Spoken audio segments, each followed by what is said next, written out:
Panawagan ng Metropolitan Manila Development Authority o kay MMDA sa mga mamamayan na makiisa sa Metro-wide earthquake drill bukas ng umaga. Mula sa Quezon City, may report si Mon Ocson live. Mon.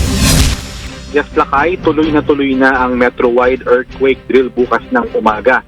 Mas maraming mga senaryo ang inihanda ng MMDA upang mas maging makatotohanan ang earthquake drill. Nanawagan ng MMDA sa publiko na makiisa dahil bahagi na rin ito ng paghahanda sakaling tumama ang isang malakas na lindol.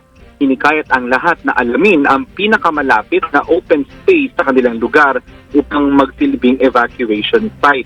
Nilinaw ng MMDA na ang 4 na quadrant ay hindi evacuation site kundi mga sub-task force para sa buong Metro Manila. Sa pamamagitan ito, mas magiging mabilis ang responde at pagbibigay ng tulong para sa lahat. Ang VMMC ang magsisilbing sub-task force sa Quezon City, San Juan at Mandaluyong.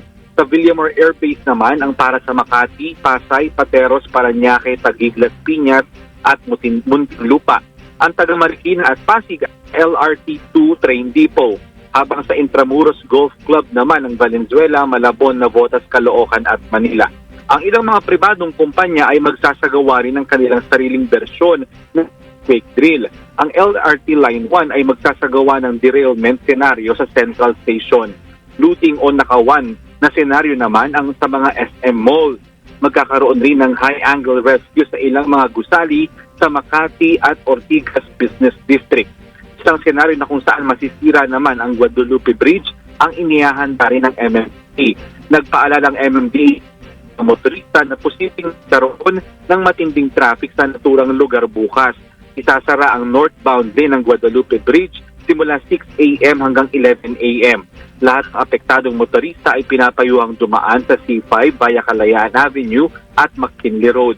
Para naman sa mga motorista na aabutan ng drill bukas, pinapayuhan na ihito ang sasakyan at agad na lumayo sa matataas na bagay na maaring bumagsak. Kailangan namang makaalis agad ang mga motorista na nasa tulay at loob ng tunnel. Kasama rin sa drill bukas ang mga kalapit bayan na maapektuhan ng paggalaw ng West Valley Fault. Kabilang dito ang Rizal, Cavite, Bulacan at Laguna. Yan ang latest balik sa iyo, Lakay. Maraming salamat, Mon Ocson, nag-uulat mula sa Quezon City.